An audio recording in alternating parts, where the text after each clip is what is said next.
Hey and howdy everyone, it's Jeannie with Paper Pixie Ink, and today I'm doing another project walkthrough with you.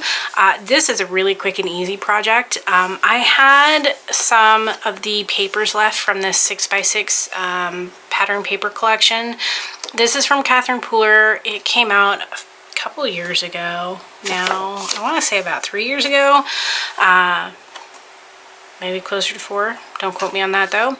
I highly doubt it's available anymore for sure. It was called Daily Grind. It was all about coffee.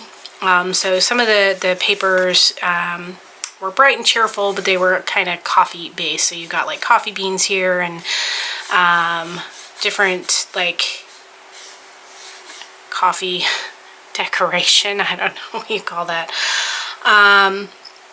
So very coffee themed, coffee cups with cats and dogs and hearts, and then just some coordinating papers that kind of went with the theme. I kept it really simple. It's very small. So let's see, it measures 6.5 by 6.25, and the spine is 1.25 ish. 1 3/8 maybe. So let's take a look at this.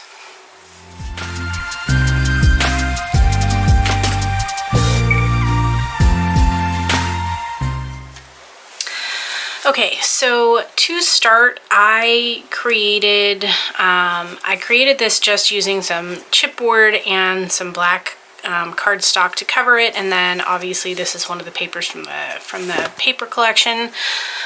This hello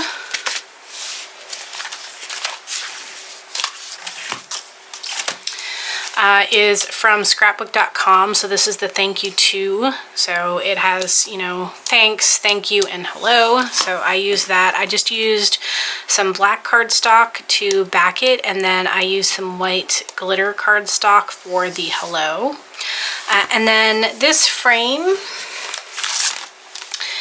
is actually made using this, so I just kind of created like a pocket and then cut this out. I used this one here, the second largest. This is the scalloped rectangular frames from Craftelier. I found these on Amazon one day when I was looking for something else, and I kind of like the sizing for them because I think that they work really, really well for framing out photos. Because they have the scalloped, but they also have, I don't know if you can see that, but they also have stitching along them. So that's that, and this is just a little photo mat that you can pull out, and I just used a heart. So from scrapbook.com, they have this tabs 1 die set, and I just used the heart.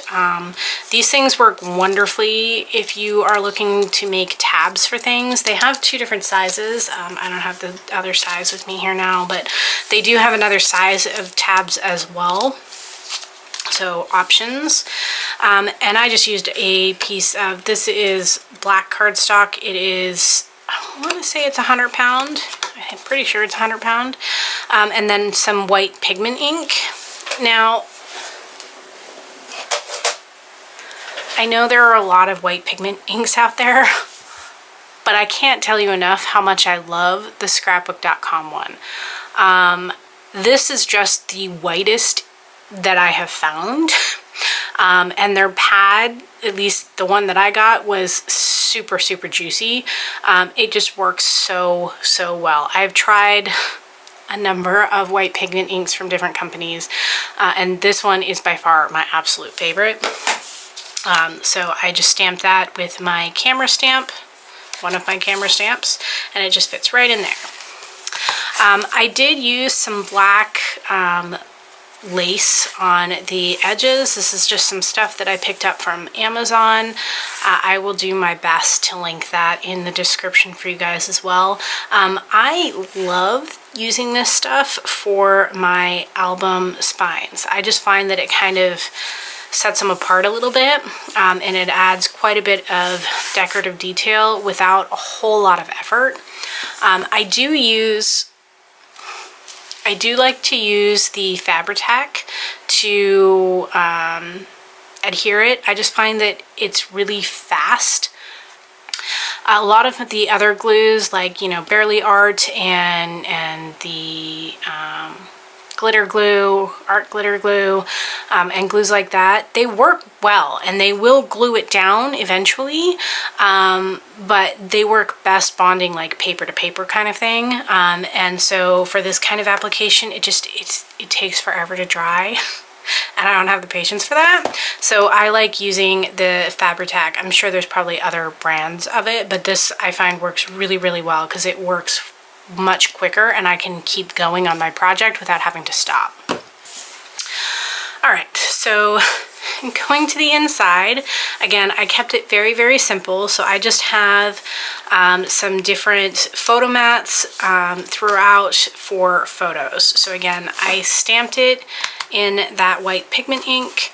I used brown cardstock. I just used colored cardstock that kind of coordinated with the colors in the papers.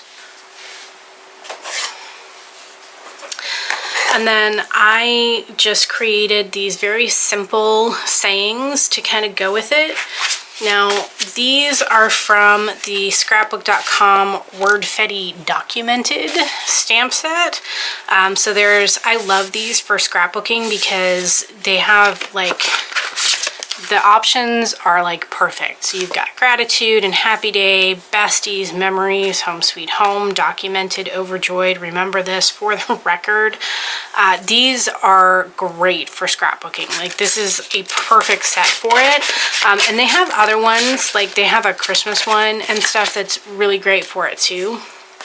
And so these ones were from this set, and I just stamped it using Catherine Pooler's All That Jazz because I thought the colors went pretty well. And then when you flip it over, this was a scrap that I happened to have, so I cut a white circle to match it, and then I stamped But First Coffee again in that All That Jazz. And I had the matching, so this was the stamp set that was released at the same time as this paper. Again, it's been out for a while, so it's probably not available anymore. I don't see a date on it, so I don't know when it came out, but it's been out for a while. So I just used the But First Coffee here.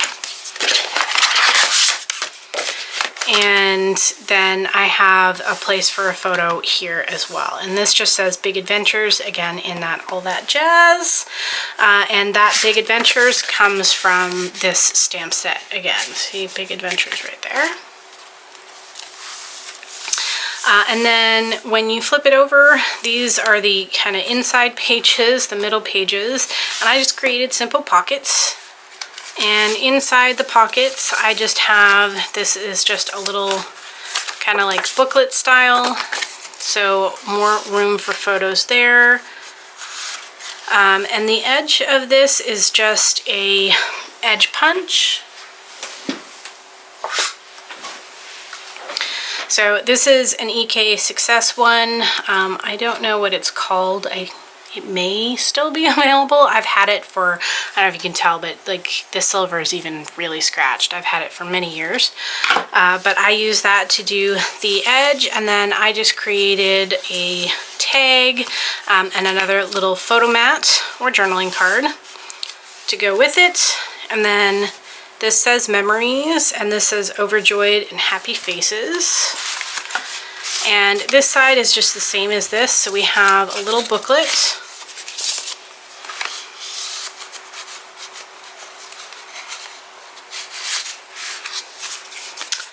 And then this one has a couple of little cards in it, so you can use them for photo mats or journaling. And then I have another one of those tags. And these are just little booklets that open, so there is plenty of space for journaling or photos. They are magnetized, so that will stay closed. this little tab here so that you can easily pull that open. This is some ribbon from Stampin' Up. I don't know if they have it available anymore. They might. I've had it in my stash for a little while now. I love their ribbon collections and like embellishment pieces and stuff. So this side is essentially the exact same, and again, it's magnetized. And then this is the end of it, so we just have a couple of more large photo mats, and it says "For the Record" and the little things. And these are open, so you can definitely tuck. So like if you were trying to put a photo on here, you can definitely tuck the photo in here. Same as with like this one here. You can definitely tuck your photo in here, and these ones as well. So I know it was very simple, but I had only a handful of sheets left. Well, more than a handful, but I definitely didn't have enough to make a full album, but I wanted to get them used up and have a cute little album available. So this is what I created. So we have 1, 2, 3, lots of space here, because you can obviously fit a photo mat on the back here. You can also fit photos inside and on the outside of both of these. You can fit photos on these.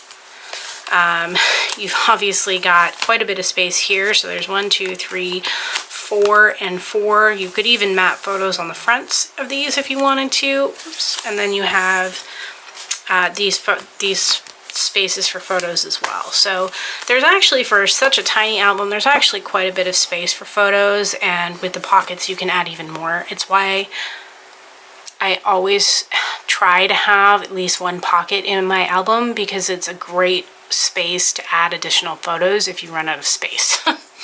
So I hope you guys enjoyed today's walkthrough. As always, if you are interested in seeing more videos, please don't forget to like and subscribe. Thanks everyone.